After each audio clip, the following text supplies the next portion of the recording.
Hi అండి.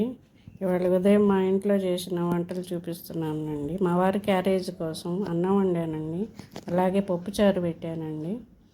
పప్పుచారులోకి టమాటాలు, మునక్కాయలు, క్యారెట్, సొరకాయ ముక్కలు, కరివేపాకు, కొత్తిమీర అన్నీ వేసి చేశానండి. మా వారికి పప్పుచారు అంటే చాలా ఇష్టం అండి. అలాగే ఆయనకి ఇంకా ఇష్టమైన కూర ఇదండి, చిక్కుడుకాయ గిద్దల కూర అండి. ఇవి వచ్చేసి కణుపు చిక్కుళ్ళు అండి. మా ఊళ్ళో దొరుకుతాయి ఇవి. ఈ పప్పు చాలా కమ్మగా ఉండిద్దండి తింటే. పప్పులు ఎక్కువగా ఉంటాయండి, కణుపుకి పప్పులు ఉంటాయండి దీంట్లో. మా సైడ్ దొరుకుతాయండి. అలాగే టిఫిన్ కోసం అని చెప్పేసి దోశలు పోసానండి. ఈ దోశలు చేసినప్పుడు చిక్కుడుకాయ కూర చేసినప్పుడు మా వారు చట్నీ లేకుండా దోశల్లో కూడా చిక్కుడుకాయ కూరతోనే తింటారండి.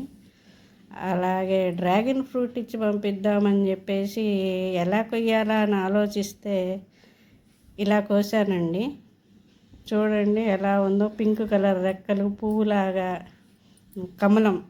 కమలంలో శివలింగం ఉన్నట్టు అనిపించిందండి. కాసేపు దాన్ని అలా చూసి ఎలా కొయ్యాలా అని చెప్పేసి వీడియో తీశానండి. బాగుందా?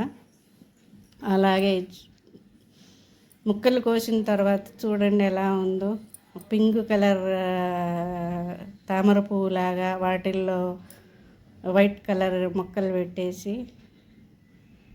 నాకైతే నచ్చిందండి. మీకు నచ్చిందా? ఎలా ఉంది ఫ్రెండ్?